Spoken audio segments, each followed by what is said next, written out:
Ya, di video kali ini saya akan membahas tentang dilatasi waktu atau time dilation dan juga kontraksi panjang atau length contraction. Kontraksi panjang dan dilatasi waktu sangat erat hubungannya dengan special relativity atau relativitas khusus Einstein. Dari video yang lalu, video awal, itu membahas tentang Lorentz transformation atau transformasi Lorentz, yaitu perbedaan sudut pandang dari tiap-tiap reference atau kerangka observer. Kita akan membahas tentang salah satu atau dua komponen, yaitu waktu dan dimensi panjang atau dimensi ruang. Nah, yang pertama adalah length contraction atau kontraksi panjang. Kontraksi panjang kita akan gambarkan, yaitu ada dua event atau dua kejadian yang diukur dalam waktu yang sama dengan jarak tertentu. Misalkan ini adalah A, yaitu observer yang diam atau pengamat yang diam. Sedangkan di sini adalah B, yaitu pengamat yang bergerak. Pengamat yang diam terdapat koordinat yaitu X. Pengamat yang bergerak atau yang misalkan pesawat ruang angkasa dengan kecepatan yaitu V, kecepatan tertentu yaitu V, itu mempunyai koordinat yaitu X aksen. Karena ada dua kejadian atau dua event yang terjadi pada waktu yang sama dengan jarak tertentu, yaitu di sini ada X2 aksen, ini X1 aksen dengan jarak tertentu. Jarak di sini adalah berarti delta X aksen. Dan di koordinat A atau di koordinat X, dia juga ada X1 dan X2 dengan jarak adalah delta X. Mari kita konversikan, yaitu dari dua pengamat yang berbeda, delta X dengan delta X aksen. Kita sudah bahas di video yang pertama, yaitu di Lorentz transformation. Kita mendapatkan persamaan yaitu X sama dengan gamma dikalikan dengan X aksen plus V, yaitu kecepatan pesawat ruang angkasa tersebut, yaitu yang dinaiki oleh B atau pengamat B, dikalikan dengan T aksen. Lalu di sini ada dua kejadian atau dua titik koordinat, yaitu X1 dan X2 dan X1 aksen dan X2 aksen. Maka X1 aksen adalah X1 sama dengan gamma dikali X1 aksen plus VT1 aksen. Lalu yang kedua adalah X2 itu sama dengan gamma dikali X2 aksen ditambah dengan VT2 aksen. Di sini V sama karena kejadian tersebut, atau bisa dibilang kalau misalkan itu adalah tongkat, yaitu yang X1 aksen adalah ujung sebelah kiri dan X2 aksen adalah ujung yang sebelah kanan, ujung tongkat sebelah kanan. Sedangkan T1 aksen itu sama dengan T2 aksen. Kenapa? Karena diukur dalam waktu yang sama atau dihitung dalam waktu yang sama, yaitu kita kasih nilai T aksen. Lalu untuk menghitung X atau delta X sama dengan X2 dikurangi X1. Delta X sama dengan X2 adalah gamma X2 aksen plus VT aksen dikurangi gamma X1 aksen plus VT aksen. Lalu delta X sama dengan gamma, kita keluarkan gammanya karena dua komponen tersebut mempunyai gamma.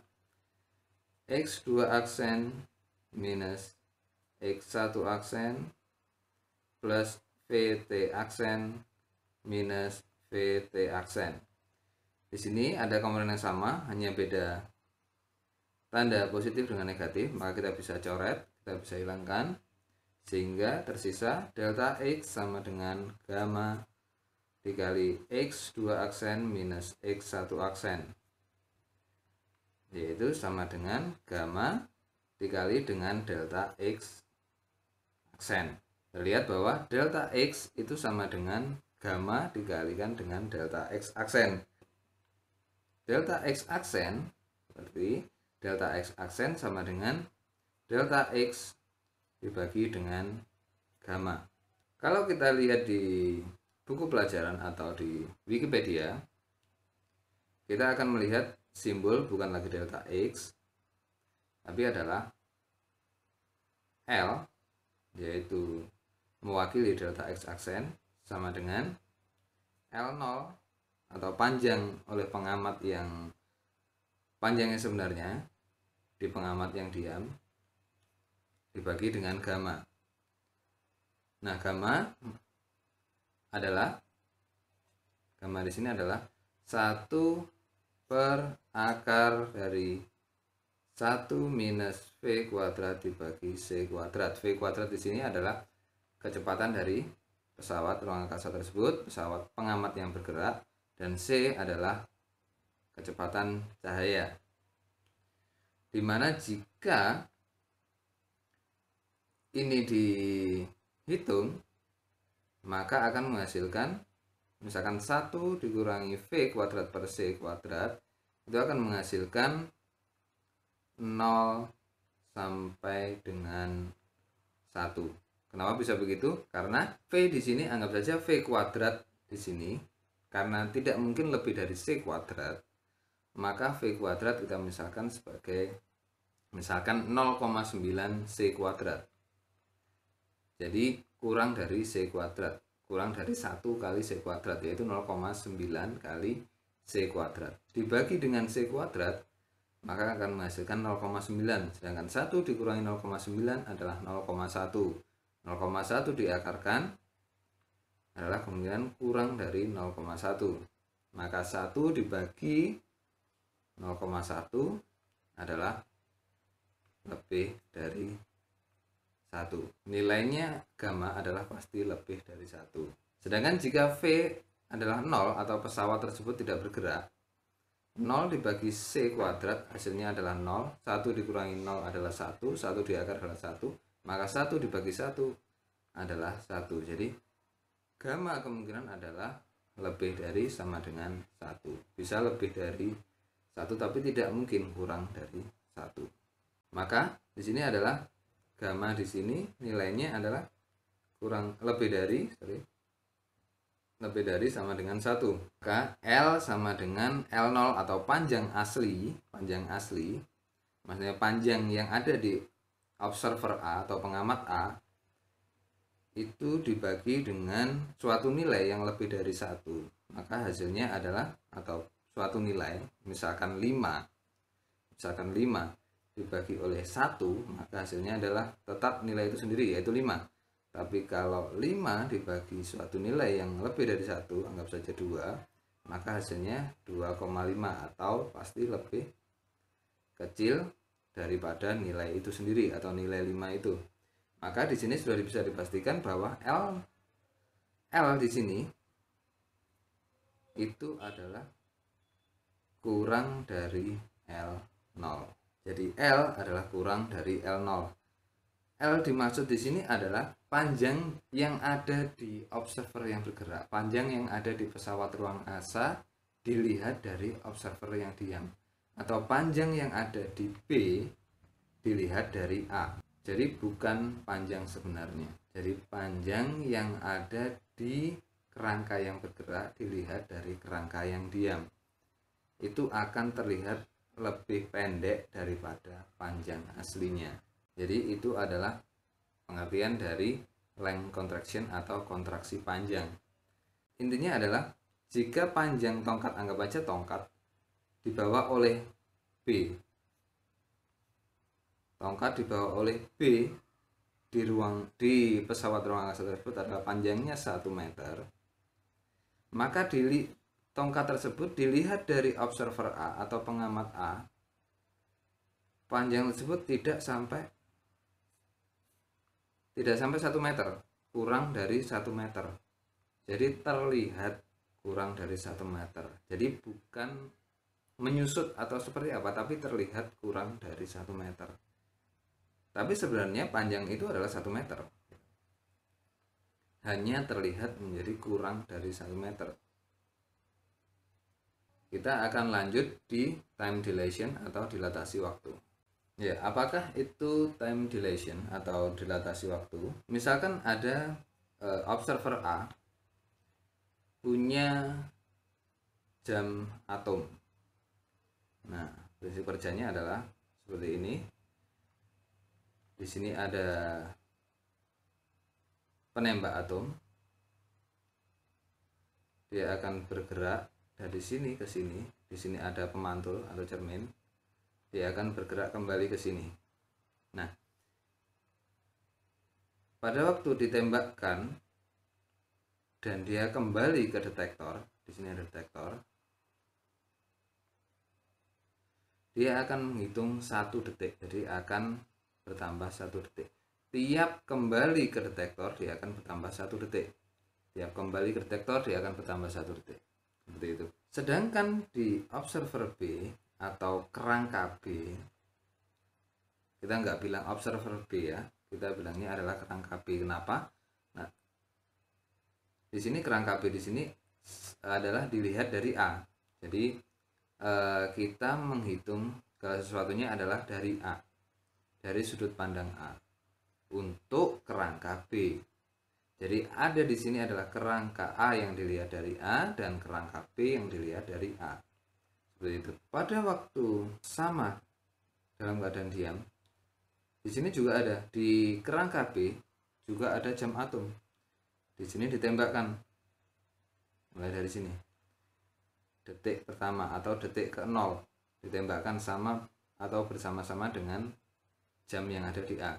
Tapi ketika atom tersebut sampai di cermin yang atas, pemantul yang atas, pesawat B ini sudah bergerak atau bergeser pada jarak tertentu. Jadi seperti ini. Ketika detektor ini menerima suatu atom di B atau pesawat B juga sudah bergeser pada jarak tertentu. Jadi akan membentuk sebuah segitiga. Lintasan cahaya tersebut akan membentuk sebuah segitiga. Berapakah pergeserannya ini? Pergeseran dari titik awal atau titik 0 ke sini adalah sejauh V T aksen atau V delta T aksen. Kenapa delta T? Dikarenakan adalah waktu terakhir dikurangi dengan waktu awal. Jadi V delta T aksen. Lalu jika jarak dari detektor ke cermin adalah L, maka di sini juga sama, yaitu L. Lalu lintasan ini adalah berapa? Sedangkan lintasan di A atau di kerangka A itu adalah sejauh L, dan kembali lagi L, yaitu berarti lintasannya adalah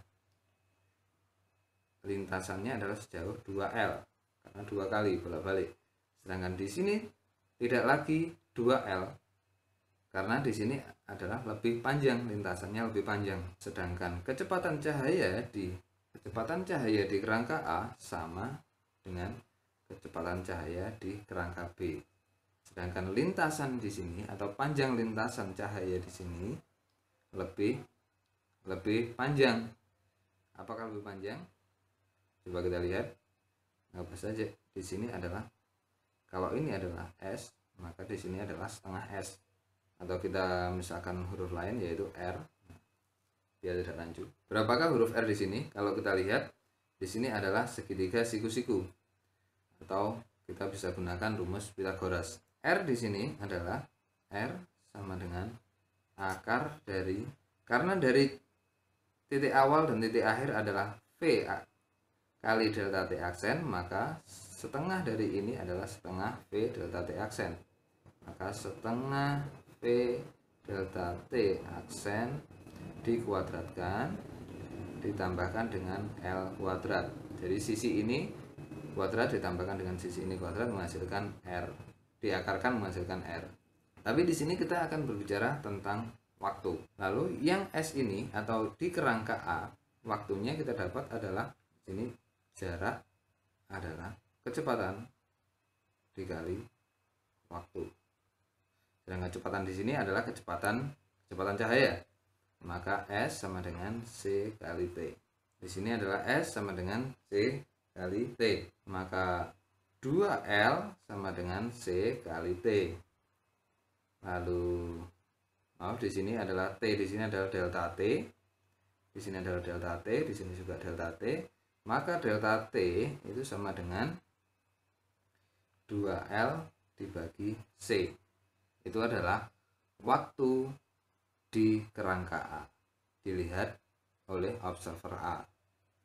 Lalu bagaimana dengan waktu di B dilihat oleh observer A atau pengamat A? R di sini adalah lintasan atau separuh lintasan dari cahaya. Jadi kalau utuhnya adalah 2, utuh lintasannya adalah 2R sama dengan 2 dikalikan dengan setengah V delta T kuadrat ditambah dengan L kuadrat. Lalu bagaimana dengan waktu? Waktunya di sini adalah C dikali delta T. Untuk keseluruhan waktunya adalah C dikali delta T. Maka di sini adalah C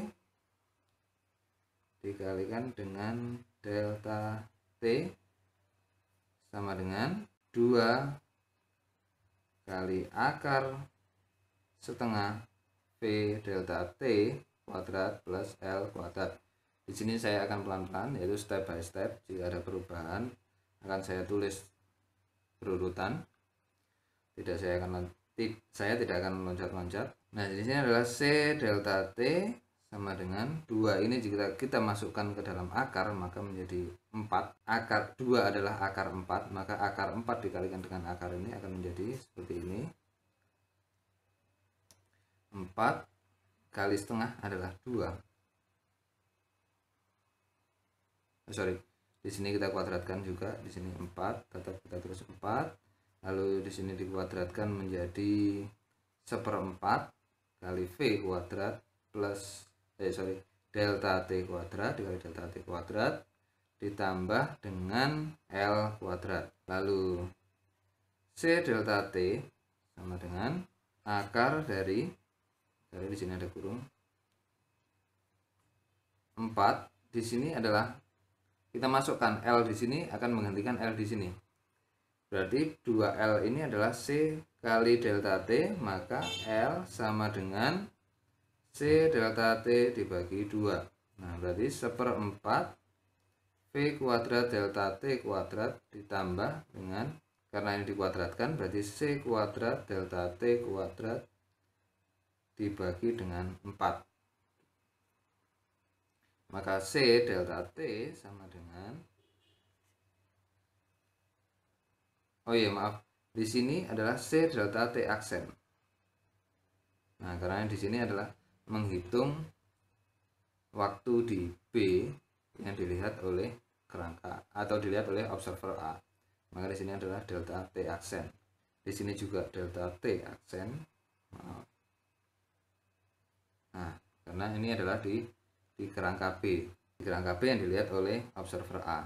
Maka di sini kita kalikan 4 dikali 1/4 yang akan hilang menjadi V kuadrat delta T aksen kuadrat ditambah dengan C kuadrat delta T kuadrat.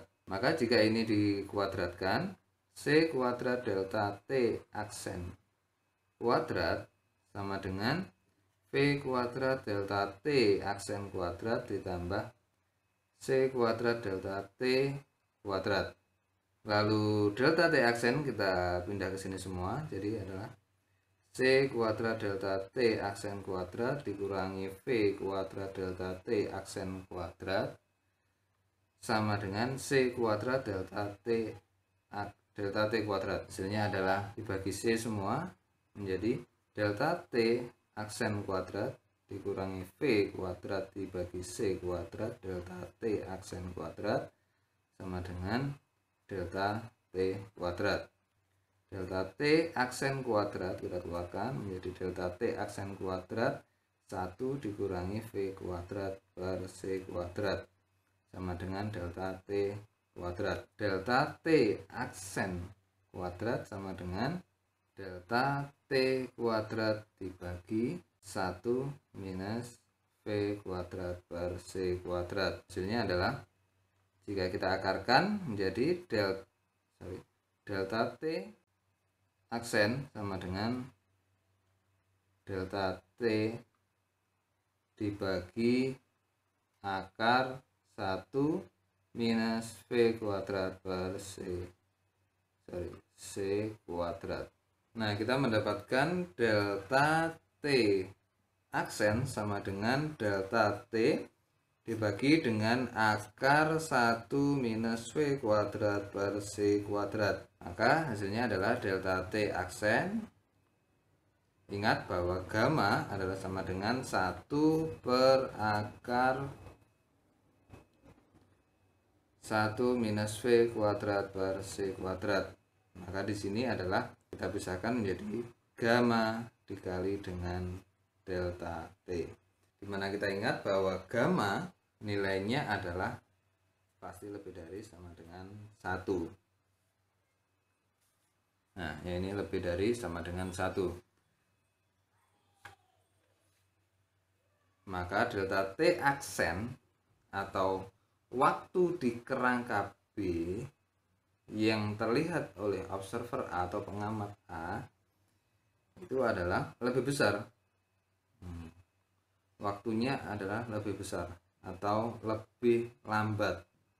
Ini akan mempunyai waktu yang lebih lama daripada waktu yang ada di sebenarnya atau waktu yang ada di kerangka B. Jadi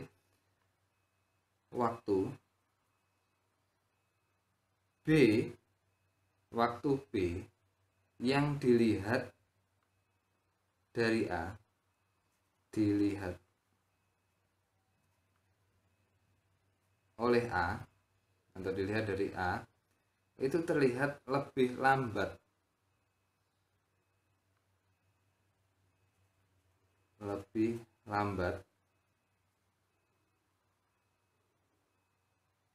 dibandingkan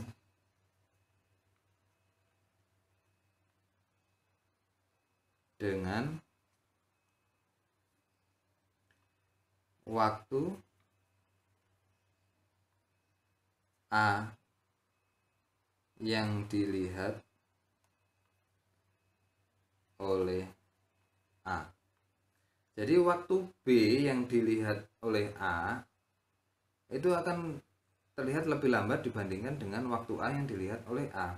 Jadi ketika A itu sudah menembakkan cahaya dan diterima oleh detektor, sudah sampai ke detektor yaitu 1 detik, 1 second. Tapi di B, A melihat B, dia belum sampai ke detektor, jadi belum 1 detik atau kurang dari 1 detik. Jika ini sudah klik 1 detik, itu akan di stop stopwatch-nya, maka A ini akan melihat B belum menyetop stopwatch-nya karena belum sampai 1 detik. Jadi di sini sudah 1 detik, di sini belum sampai 1 detik. Ketika di sini sudah sampai 1 detik, dilihat oleh A sudah sampai 1 detik, maka di sini sudah lebih dari 1 detik. Ini akan menggiring kita ke paradoks yang terkenal yaitu twins paradox, yaitu orang kembar.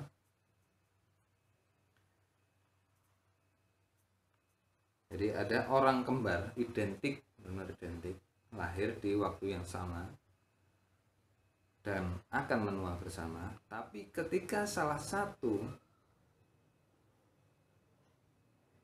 ini naik pesawat ruang angkasa dengan kecepatan V atau hampir mendekati cahaya atau dengan kecepatan tertentu yang sangat cepat,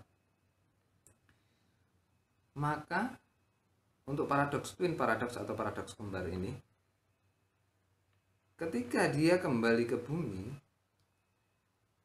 maka yang diam di bumi ini akan terlihat lebih tua daripada yang naik pesawat ruang angkasa dengan kecepatan tertentu tadi. Itu tidak berlaku. Kenapa? Jadi paradoks ini sudah terpecahkan. Kenapa?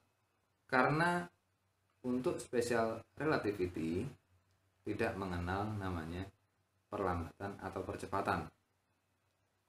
Jadi ketika pesawat tersebut kembali ke bumi, pasti akan melakukan perlambatan. Sedangkan perlambatan tidak diakui di special relativity, maka itu sudah tidak bisa menggunakan teori time dilation atau dilatasi waktu. Tapi bagaimana jika kita akali? Jadi bagaimana jika yang kedua ini, yang kembar kedua ini, yang naik pesawat ruang angkasa ini tidak perlu kembali ke bumi? Dia hanya mengirimkan foto pada waktu yang bersamaan. Jadi yang di bumi dia foto, kita ambil fotonya. Sedangkan yang di sini juga kita ambil fotonya. Yang sini akan dikirim ke bumi. Nah, kita akan bandingkan foto pada waktu itu yang ada di bumi dengan foto yang ada ketika di ruang angkasa, atau foto dari si kembar yang ada di pesawat ruang angkasa. Bagaimana? Apakah dia akan terlihat lebih muda atau tidak? Jawabannya adalah tidak juga. Mereka akan terlihat sama. Kenapa? Yang pertama adalah kesalahan umum dari menganggap bahwa time dilation atau dilatasi waktu ini sesuatu yang sebenar-benarnya terjadi, atau perlambatan waktu ini adalah sesuatu yang benar-benar terjadi pada benda yang bergerak. Tidak, ini tidak benar-benar terjadi. Length contraction, terus juga time dilation tidak benar-benar terjadi pada benda bergerak. Hanya terlihat seperti itu, atau terlihat lebih pendek, atau terlihat lebih lambat waktunya jika dilihat oleh pengamat yang diam. Jadi jika waktu tersebut dilihat, waktu jam tersebut, waktu jam di P, jika dilihat oleh P, maka dia akan normal saja, tidak lebih lambat atau lebih cepat. Tapi ketika dilihat oleh A, maka dia akan lebih lambat. Tapi dilihat oleh B yang bergerak juga dia akan sama. Jadi time dilation dan length contraction itu adalah ilusi atau tidak benar-benar terjadi, hanya terlihat seperti itu oleh pengamat yang diam. Maka paradoks kembar ini terbantahkan, atau tidak mungkin seperti itu. Tidak mungkin yang ini terlihat lebih muda, yang ini terlihat lebih tua, tidak seperti itu. Yang kedua adalah tidak ada pengamat yang diam dan tidak ada pengamat yang bergerak. Kenapa seperti itu? Jika ini adalah bumi, ini adalah pengamat di bumi, dan ini ada pengamat yang bergerak menggunakan pesawat ruang angkasa dengan kecepatan V, maka pengamat ini akan merasa diam dan bumi ini yang bergerak menjauhi dia, bergerak seperti ini. Sedangkan pengamat di bumi melihat bahwa yang menggunakan pesawat inilah yang bergerak. Seperti pelajaran di waktu SD, kita yang duduk di dalam sebuah kendaraan dengan kecepatan tertentu, kita akan melihat pohon-pohon atau rumah di pinggir jalan itu yang bergerak mundur atau bergerak berlawanan dengan kita, sedangkan kita diam di dalam kendaraan. Jadi manakah yang bergerak atau manakah yang diam itu adalah tidak bisa ditentukan. Soalnya semua ini adalah di sini adalah di ruang angkasa yang sama-sama menggantung. Bisa saja sebenarnya adalah yang menggunakan pesawat inilah yang diam, lalu planet-planet ini yang bergerak, planet bumi, planet yang lain ini yang bergerak menjauhi. Mungkin saja yang menggunakan pesawat ini yang diam. Nah, jadi tidak ada yang diam dan tidak ada yang bergerak. Hanya saja di sini dianggap bahwa kita sebagai pengamat di bumi, mengamati benda-benda di ruang angkasa seperti planet dan bintang, kita sebagai pengamat di bumi ini menganggap kitalah kerangka yang diam atau X, kerangka yang diam. Jadi itulah penjelasan dari length contraction atau kontraksi panjang dan time dilation atau dilatasi waktu. Sekian, terima kasih.